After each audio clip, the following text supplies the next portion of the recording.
Chegou a nova série de terror da Netflix, A Queda da Casa de Usher.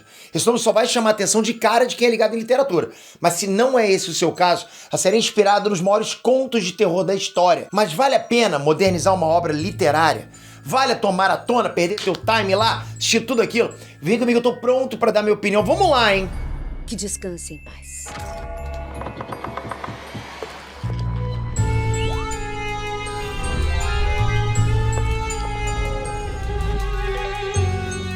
René Trunks, Peter aqui, sempre maratonando o que vocês pedem pra mim, né? Aliás, não sei se alguém pediu, mas eu tenho que maratonar e trazer pra vocês. Trabalho complicado esse, né? Só tenho agradecimento, sabe por quê? Porque vocês me proporcionam algo incrível, que é isso, e vocês me colocaram em 6 finais de Best.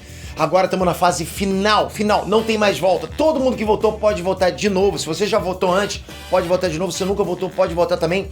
Deixei os links aqui embaixo, já prontos. Só precisa clicar uma vez e confirmar lá. E eu só tenho agradecimento. Você tem obrigação? Zero, nenhuma, né? Mas só o fato de você já ter me colocado aqui, já tô feliz demais. Então, sonhar não custa nada. Eu tô aqui realmente acreditando, principalmente porque eu tenho vocês nesse canal. Eu acho que é possível a gente chegar nas 6. Chegar lá na final nas 6. Pô, galera, obrigado demais. Deixei aqui embaixo os links prontos. Se puder, toca uma vez em cada link e garante voto pra gente lá. Vamos lá.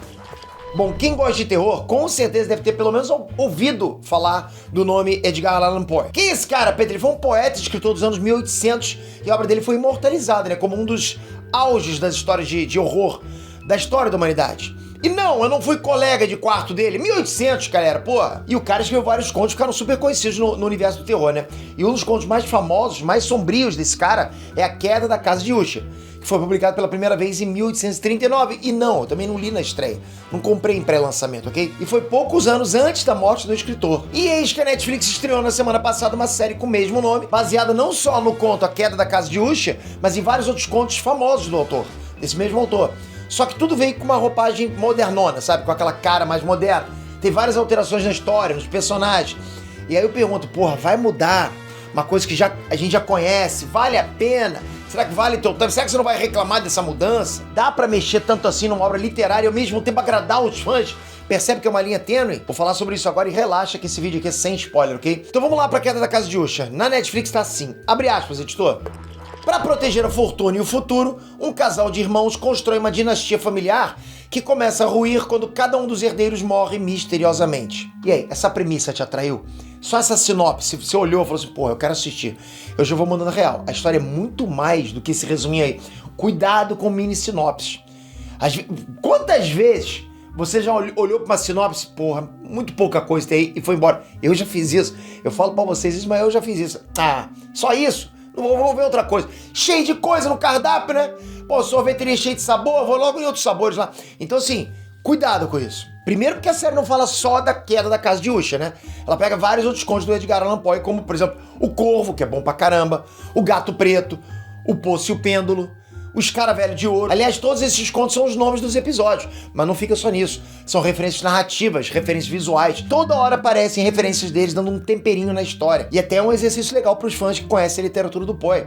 Sabe, ficar tentando encontrar essas referências em cada episódio. Os caras fizeram um trabalho bem minucioso em realmente referenciar esse cara, os contos desse cara. E esse cara é gigante, ok, galera? Até quem, por exemplo, não leu as histórias dele, sabe, já ouviram falar pelo menos no nome Edgar Allan Poe. Então o cara é grande pra caramba. Mas a série também vai além. Ela traz referências e easter eggs de outras literaturas, como por exemplo Shakespeare, Mary Shelley, também cultura pop como um todo, como por exemplo Gato Félix, até da Marvel. Tem muita coisa ali, né? E tem também um pé muito firme na nossa realidade em temas que também são assustadores no nosso dia a dia, como por exemplo perversão do ser humano, que faz qualquer coisa por dinheiro, sabe? Os perigos da indústria farmacêutica, testes clínicos em animais, inteligência artificial, esse tipo de coisa. Então imagina misturar isso tudo. Você tá vendo como é que tem vários ingredientes super diferentes no mesmo caldeirão? Jogaram tudo no mesmo caldeirão? Só pra aquela sinopse não dá pra você entender. Eu confesso, se eu soubesse disso antes, eu já ia começar preocupado, porque, porra, nem sempre dá pra misturar elementos tão diferentes. Assim, nem sempre misturar elementos tão diferentes dá certo, isso que eu quero dizer. Mas mesmo assim eu fui ver. E pra ser sincero, galera, vamos lá, o primeiro episódio demorou pra me pegar. Demorou pra pegar no tranco. Você sabe disso, o primeiro episódio é assim, né? Geralmente vai até um pouquinho mais. Até porque eu realmente conheço vários contos de terror do Edgar Allan Poe. E até mesmo por isso eu tava meio com o pé atrás, sabe? Porque, pô, eu tava com medo de estragar uma obra que eu gosto, que eu conheço das antigas. Já li até quadrinhos desse cara. Porque a história não se passa no século XIX, né? Que é a época do autor. Era tudo muito moderno, tudo se passa em flashbacks dos anos 80 e principalmente nos dias de hoje. Aí não tem jeito, já bate aquele medinho instantâneo que a série pudesse desvirtuar uma obra-prima. Vocês sabem, não sei como é que tá hoje em dia, né? Outra coisa que o primeiro episódio fica apresentando muito contexto. Eu entendo perfeitamente a necessidade disso, de apresentar contexto. A gente precisa disso às vezes. Mas você vai concordar comigo que às vezes é chato. E por isso que eu achei o início dessa série lento. Só que não adiantou a minha pirraça. A história vai se emaranhando de um jeito irresistível, que a gente quer ficar grudado na tela pra não perder nenhum detalhe. Então já de cara, pra mim, essa série foi um dos raros casos que adaptou uma obra que já existia e eu já gostava do original, mas mesmo assim, quando deu aquela atualizada, sabe, quando mexeu em vários personagens, quando misturou com vários temas do nosso cotidiano, mesmo assim, eu adorei. É raro isso acontecer, eu realmente curti. Quer ver outra que aconteceu isso? Sherlock Holmes, porra. Adaptou a série do Sherlock, né? Adaptou pros dias atuais, ficou top demais. E depois que a série da Netflix acabou, eu entendi que a série não foi só uma adaptação. A série foi nos contos de terror do Poe, pegou o que ele tinha de melhor e usou pra criar uma narrativa própria. Teve vezes que eu me vi ali pensando que o próprio Edgar Allan Poe poderia ter escrito a série lá se ele vivesse nos dias de hoje. Tipo, seria o que ele teria escrito hoje, entende? E mesmo mudando tanta coisa da obra original, eu achei uma sacada incrível isso de pegar o que os contos têm de melhor e contar uma nova história recheada de mistério, sabe? Recheada de terror, de pessimismo. Foi o que fizeram. Adaptaram com esses temperos, com essa roupagem. Deu pra entender que quem tava por trás dessa série entendia muito bem da literatura do Poe e de vários clássicos de horror como um todo, sabe? Os caras que fizeram isso não são bobos. Além disso, a série dá uns sustos bons, né? Desse tipo pular do sofá mesmo.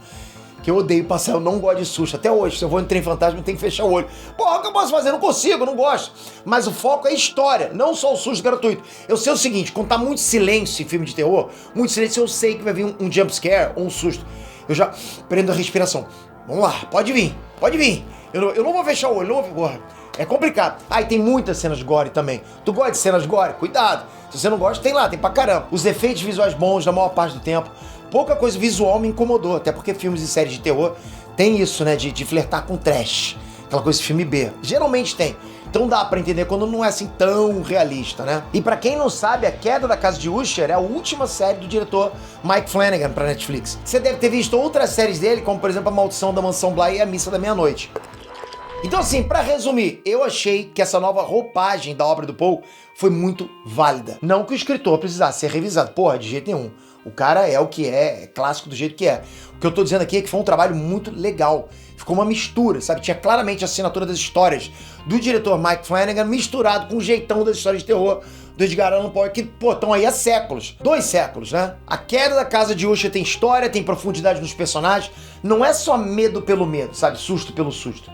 Faz a gente pensar, tem mistério, tem uma construção interessante, o próprio formato dos episódios é bacana. Tem personagens que a gente realmente se interessa. O elenco tem atores casca grossa, com destaque pra Carla Gugino. Você vai adorar a personagem dela, né? E o Mark Hamill, pô, o Luke Skywalker, tá lá também. A série tem 8 episódios de mais ou menos 1 hora e é bem fácil de maratonar. Porque sempre que acaba, você fica com aquela sensação de, porra, eu vou ver só mais um, né? Tá bom, só mais um, depois eu durmo, né? E eu terminei minha maratona com o sentimento de que a Queda da Casa de Usher, a Queda da Casa de Usher, é difícil falar isso, né?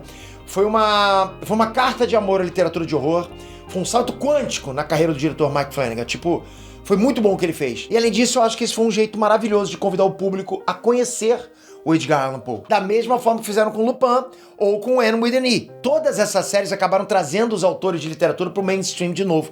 E a galera começa a querer ler as obras originais. Isso acontece pra caramba. E eu aposto que agora chegou a vez do Poe. Ou pelo menos eu tô torcendo muito por isso, pra que quem não conhecia o cara, passe a conhecer esse cara que é gênio do gênio, sabe?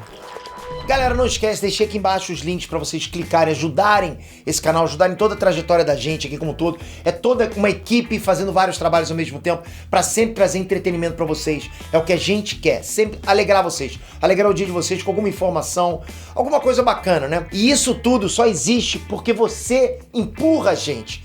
Tudo que você faz desse lado aí, assistir um vídeo, já é um empurrão. Você precisa passar disso? De jeito nenhum. Você não precisa nem estar aqui nesse vídeo, né? Mas você ajuda o canal, você empurra, você só faz o bem. Eu deixei mais uma vez aqui embaixo pra você empurrar um pouquinho mais o nosso trabalho. Obrigado de coração. Toca aqui agora, se inscreve no canal, ativa o sininho. Vamos sempre falar de cultura pop como um todo, sempre na veia, na raiz, é o que a gente gosta. Sem escapar pra outros lados. Aqui é só diversão, galera, pra gente estar junto sempre. Valeu, galera. Fui!